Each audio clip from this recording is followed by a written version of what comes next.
Je suis Madame Zoundi Ilboudo Marie-Josepha, technologue alimentaire de formation.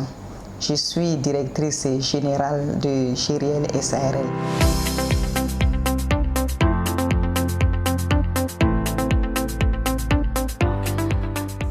GRL SARL est une entreprise agroalimentaire spécialisée dans la chaîne de valeur agricole et plus précisément dans la transformation des céréales locales, le mil, le riz, le maïs, le sorgho.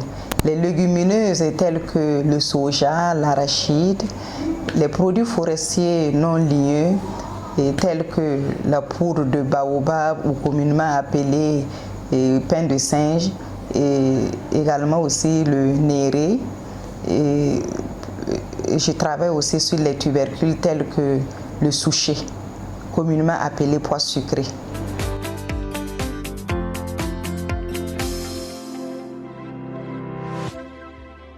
J'utilise ces céréales locales pour la fabrication de la farine infantile, la farine aussi pour les ménages. Et la farine infantile, ça c'est dans la lutte contre la malnutrition et toutes ses formes pour corriger les carences en macronutriments et en micronutriments. Nous avons la farine infantile sous le nom commercial de Fanutri et sous la marque de Marjo Nature. Fanutri, maïs soja, est une farine infantile pour les enfants pour compléter l'alimentation du bébé lors des sévrages. J'ai vu que le riz n'est pas beaucoup transformé au Burkina Faso. Le riz est transformé pour préparer avec de l'eau pour faire du riz gras, mais le riz n'est pas utilisé autrement comme je l'ai innové. Donc j'ai pris le riz pour transformer en crème de riz, qui est une farine fortifiée au lait et très légère, et c'est un complément alimentaire. Un enfant, même à partir de 4 mois, peut prendre parce que le riz est très léger. J'ai eu le premier prix avec la crème de riz.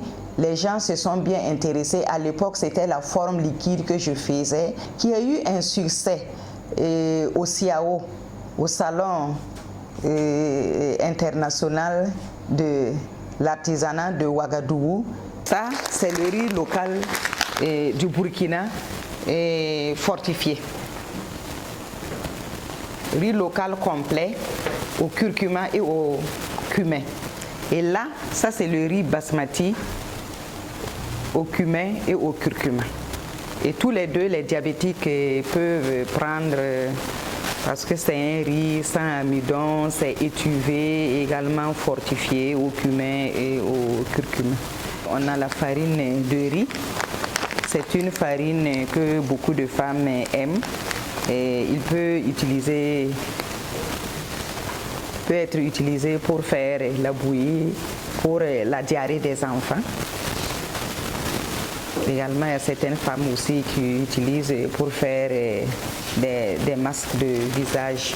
On a tellement de produits, c'est comme je viens de dire, on a une diversité de produits. On a la farine d'iam que les gens utilisent pour faire du thon.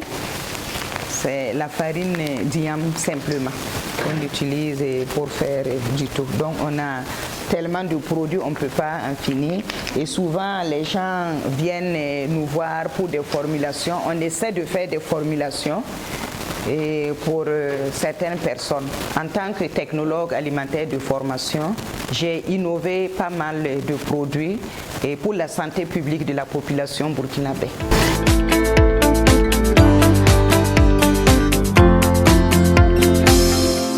Elles sont en train de faire des biscuits de la pulpe de baobab naturelle. On a plusieurs parfums, on a au moins 5 parfums. On transforme en biscuits naturels sans mélange d'autres ingrédients.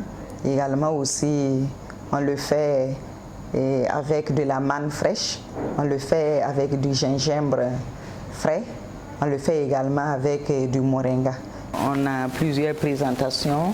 On a présentation en sachet et on a cette présentation et le client, c'est au client de choisir ce qu'il veut.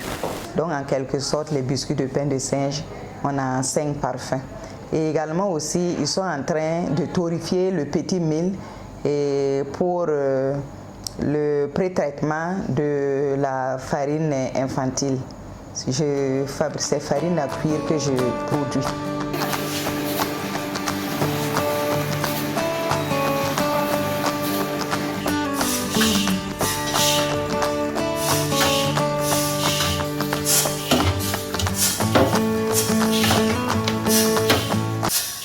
J'invite la population tout d'abord à consommer ce qui est local. Parce que ce qui est local d'abord, on connaît la traçabilité. Dans la chaîne de valeur agricole, et dans l'avenir, on souhaiterait aller vers l'industrialisation comme le prône l'État pour pouvoir valoriser nos matières premières locales qui est sous-exploitées. Et à l'avenir, je cherche à aller vers l'industrialisation.